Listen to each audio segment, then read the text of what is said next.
Okay, so I have a new brand here that I'm checking out for the first time, and this is a SKALLYWAG. Now, not sure about this company. We'll save the best for last, because the first one right off the bat, I'm not even going to look at because I already know how this is going to go just from opening the box. This is a gas station knife to me. Now, don't let that reflect the whole company. This is just a knife that they do sell, but we already got tipped down, which is crazy. It does have a hollow ground drop point blade, but it's assisted, and yeah, just not something that I think my audience is going to like. It's not centered, and this is brand new. It is a frame lock, but we know what it is, right? This to me is a $5 knife. I wouldn't pay $5 for it, but you know, I would say it's like a $5 knife. To somebody, it's worth $5.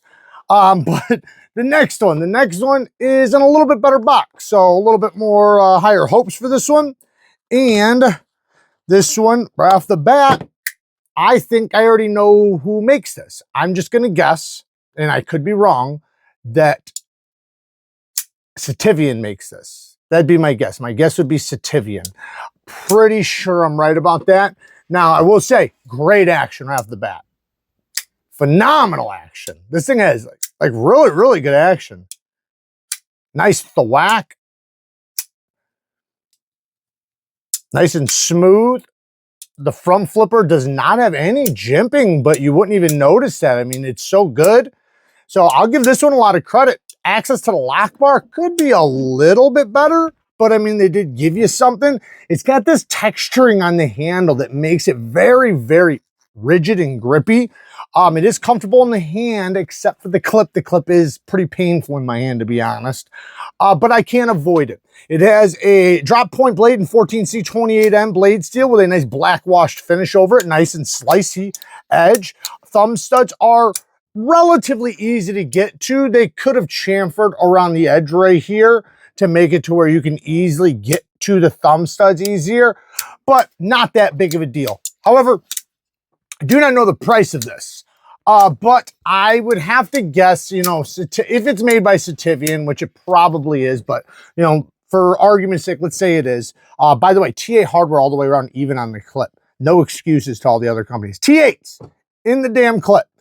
And it does have a reversible clip inset, but they did not make the screws flat. That's kind of crazy. I never will understand that. Why put those button screws in there and you got a deep carry? It makes it to where your jeans can't even seat all the way in. Anyways, I would call this, you know, if you bought directly from Sativian, probably like 30 bucks, 35 bucks. So I would say double that, considering, you know, it's another company. They got to get it, prototypes, all the other BS. So let's say, I would say 50 to 60 bucks. 50 to 60 bucks is what I would expect this thing to be at. You know, and you got to just look at the market, right? Like, what do other knives in G10, you know, with this fit and finish and all that other stuff, what do they go for, right? So that's what I'm going to call it. I'm going to call it a $50 knife. Don't know what the price is, so you guys can check out the links down in the description or go check out Scallywag Tactical. Star of the show, I guess, the MDV folder. So this is the MDV folder, and I was going to make a video training with this thing and learning how to train with it and use it and stuff, because it is different. It's very different. However, I came to the conclusion I'm just gonna break down my thoughts on it. And you guys will understand why at the end. So this is a solid steel construction. The entire frame lock is steel. So this thing is heavy. So if all else fails, you can throw it. But the frame lock is on the opposite side. Normally, your frame is on this side, right? Because it's my right hand. But instead, it is like a left-handed frame lock, which is very different than what I'm used to. So it feels super awkward. Granted, with a self-defense knife, closing it's not going to be the most important. It's going to be opening it. Blade is a D2 blade with a recurved straight back or drop point blade, and that the D2 part we'll talk about in a second, but the blade shape and grind is actually really good. This thing would be a very effective self-defense blade shape. The way it goes like this, a lot of times I complain about plunge grinds. In this regard, I'm not gonna, because a self-defense knife, when you're slashing with it, you want the material to just slide right into the edge where there's nothing getting caught. So there's nothing get caught and just goes right into the edge as you swipe down. Because this has a curvature, that's gonna really dig in until you get to that secondary tip. And that's gonna really draw through whatever it hits. So that's cool.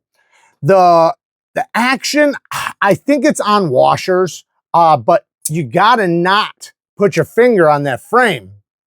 So we're so used to taking our fingers and making sure we move them back on this side.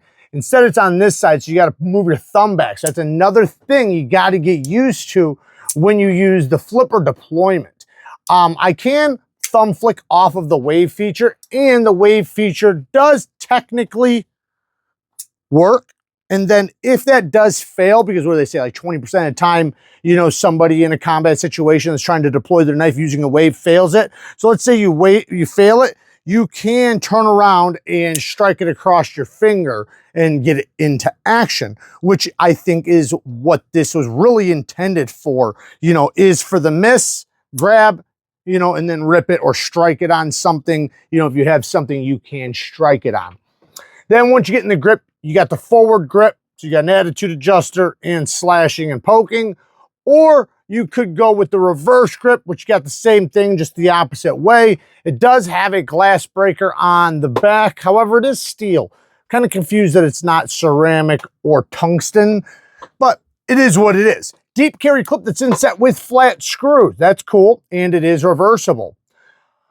But the flipping action, you know, it squeaks a little bit, which I don't really care about that too much, but there's just something awkward about it because of that damn frame.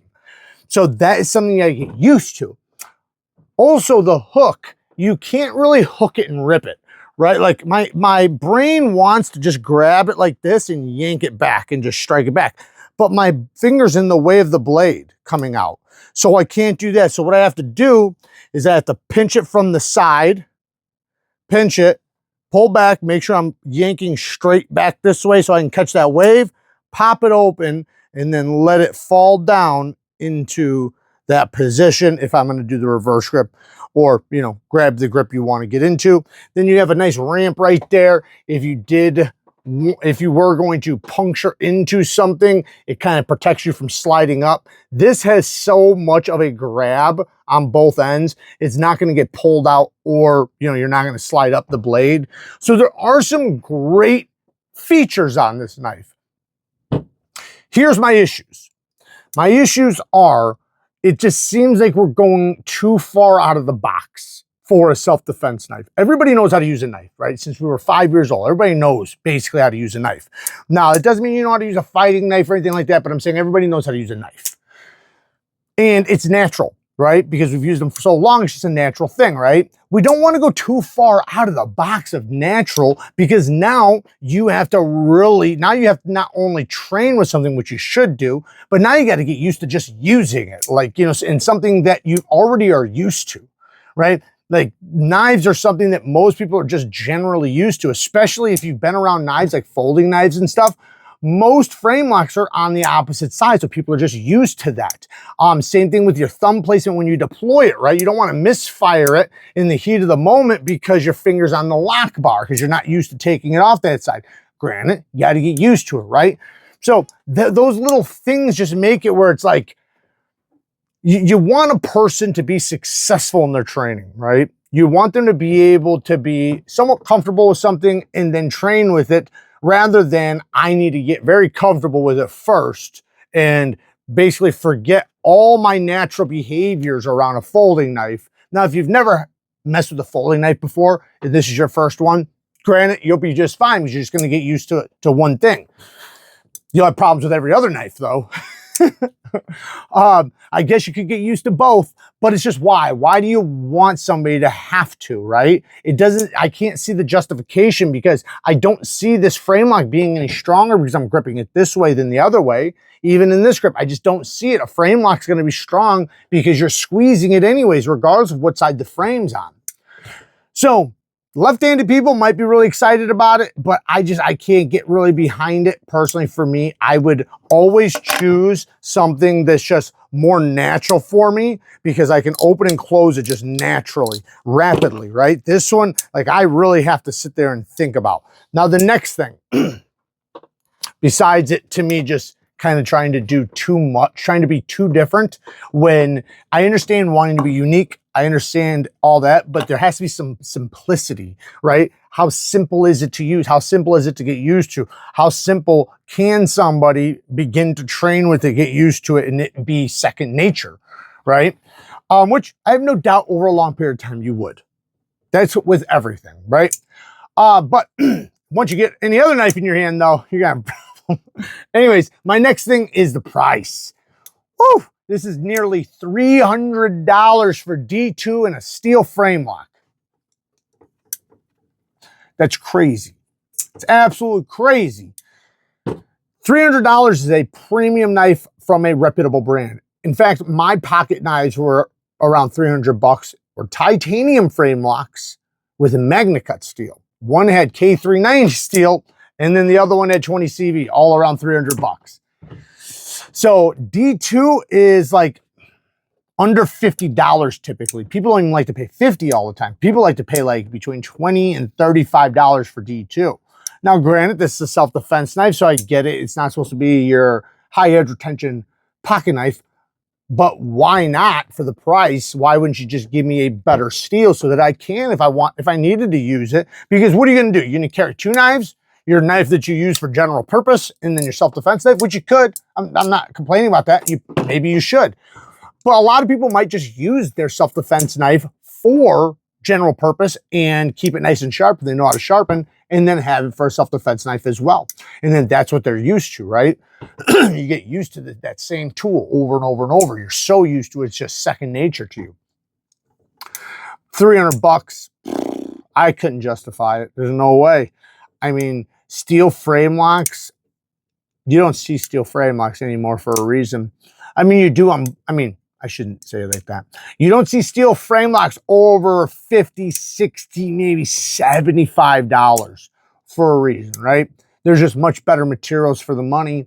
And I understand that this is looking for extreme durability. I understand all of that. But just because you're going for extreme durability, that doesn't mean you say, well, you know, maybe it took them so long to make it and there were so many prototypes they need to get their money back out of it. I don't know. I can't, speak to the problems that they had in this design, but I'm speaking from the market's point of view on how they're going to perceive it. And the way they're going to perceive it is I could go and get a Reat for this much money. I could go and get a Wee Knife Co. or a BESTECH or many, even a lot of American-made knives. Hell, you can get a Launch Series Kershaw in aluminum and MagnaCut for like 150 bucks. So anyways, I digress. Like I said, I was going to do a whole video on training with it and all that good stuff, but to me, because of the price and everything, I just don't think all the work I would have had to have put into to justify this video would have made sense for the end for me to say. I just don't think it's worth it. There you guys go. Work hard, stay tough. Till next time. Peace.